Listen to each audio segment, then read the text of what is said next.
This man-made world. Chapter 1. Man the Toolmaker. How has man become master of the world? Animals and man differ greatly in one respect. Man can make tools with which he can control nature. Some animals, it is true, know how to build shelters of different kinds to protect themselves from the weather, as in the case of beavers, birds, and ants. And monkeys sometimes pick up a stick or a stone for a special purpose. But no creature except man knows how to make tools with which to construct things that will add to his comfort and well-being. It is through his inventions that man has become master of the world. At the beginning of man's life on the earth, many thousands of years ago, he was almost in the same condition as the animals that lived around him. How do we know this? Nobody who lived in that period wrote about the kind of life that man lived, because nobody could write. But we can get quite a clear picture of the sort of life that man lived, back in the early Stone Age, from the things that he left behind him. What was Neanderthal man like? Ages ago, most of Europe was covered by a great sheet of ice called a glacier. In the south, however, men of the Neanderthal race were managing to get a living. They were rough, hairy fellows who walked with a stooping gait. They roamed through the woods and along the gravelly beds of rivers, searching for food such as wild fruits and berries, grubs, snails, shellfish, and the like. At night, they crept into rock shelters or caves, where they built fires to keep themselves warm and to frighten away the savage animals. They were almost helpless against these larger animals, for they had no weapons powerful enough to kill them. But they could kill birds and small animals by throwing stones at them or hitting them with sticks. Sometimes they might find the dead body of a larger animal, such as a bison, a deer, or even a mammoth, and then they would feast on the raw flesh, cracking open with stones the large bones in order to get at the marrow. What tools did they have? Their only weapons or tools were roughly chipped stones and probably crude clubs which they made by breaking branches off trees and tearing away the leaves. Some of the stones that we find, which were used by the earliest men, are so rough that it is hard to say whether they were really chipped at all or just happened naturally to be shaped that way. So these men were very little above the wild animals that lived around them. They did not know how to build a house, to grow crops, or to make anything with which to control nature and use her forces in such a way as to make life more pleasant and comfortable. It is almost impossible for us to realize how hard life must have been in those days. Fortunately, these people did not find it as unpleasant as we should, for they did not know anything better, and so it seemed perfectly natural to them. Man's first step in making life comfortable was his discovery and use of fire. That came very early, for even the men of the old Stone Age made use of fire. We think that man's attention was first called to fire by the blazes in the forest set by lightning. No doubt he ran in terror from the hot, scorching red and yellow flames.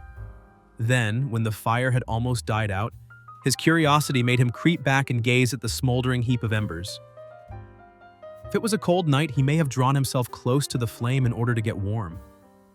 Finally, when the fire showed signs of going out, he may have thrown dry sticks on it and noticed how the fire came to life again. Then, perhaps the idea came into his head to take one of the glowing embers to his cave and build a new fire there by piling onto it more fuel. In that way, he kept his fire burning, throwing on dry sticks when it began to die down. It was not until long afterwards that he found out how to make fire by striking hard rocks such as iron pyrites together and letting the sparks fall on dry tinder. Later still, he discovered other ways of making fire, such as vigorously boring a pointed stick into a piece of wood until a spark came. When did man's mastery begin? But with fire alone, man could not have progressed very far, though it kept him warm in winter and was some protection against prowling animals at night. Man's real mastery of the earth began when he learned to make tools, implements, and weapons. As time went on, he learned to make many such things. At first, a tool would be used for many different purposes. Later on, special forms of the tool would be made for various kinds of work. First of all, men would pick up stones with sharp edges.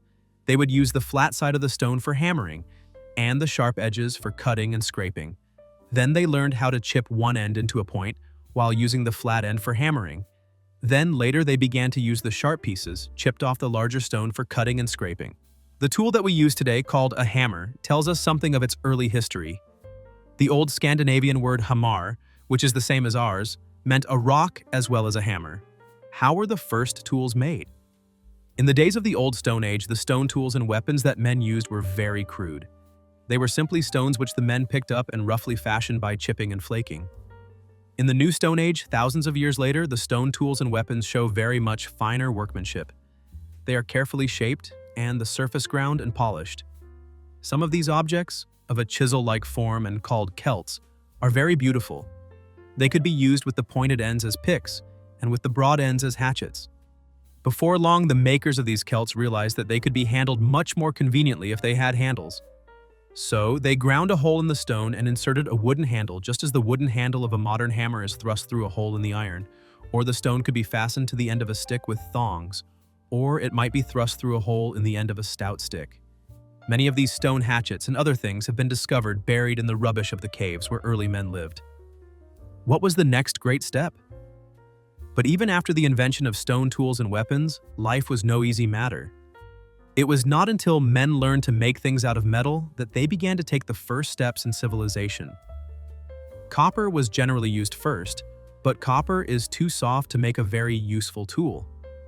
Then, someone discovered that by mixing a little tin with the copper, a much harder metal would be produced. This metal was known as bronze. Later, iron was discovered. Iron was still better for making tools. How was metal discovered?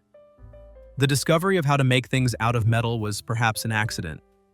It may be that a party of early men, camping on a rocky hillside, built a big hot fire on some stones which contained copper ore.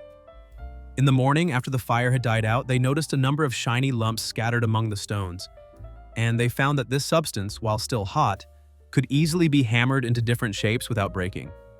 The trouble with stone tools and weapons was that they were brittle and easily broken.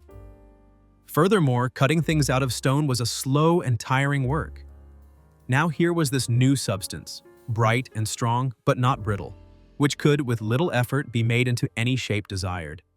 So copper, and later bronze and iron, began to take the place of stone as the material for tools and weapons. Here again, we see how inventions are never altogether new. They always are influenced by the things that already existed.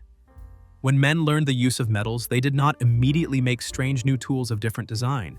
No, they used the old patterns that had been used in the making of stone hatchets, hammers, knives, and so on. They simply copied these things in copper, in bronze, and in iron.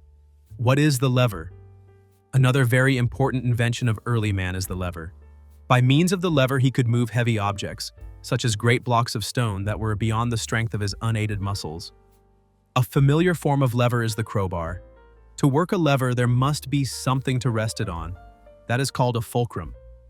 The distance between the fulcrum and the object that is to be moved must be quite short, and the distance between the fulcrum and the other end of the lever must be much longer. Then, by pressing on that end of the lever, a man can bring tremendous force to bear at the other end.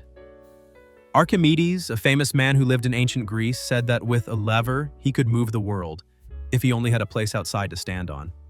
Who invented the bow and arrow? There is one other weapon that man invented back in the early dawn of his life on Earth that became useful to him. It has been used by primitive people in so many widely separated parts of the Earth that some persons think it was invented not once only, but a number of times in different countries. This is the bow and arrow. Everybody has seen a bow and arrow, so we all know what it looks like and how it works. The bow and arrow was a favorite weapon of the American Indians. In Europe, it was used in the days of the Stone Age and right down through the centuries until the end of the Middle Ages, when the invention of gunpowder made the bow and arrow almost useless in comparison.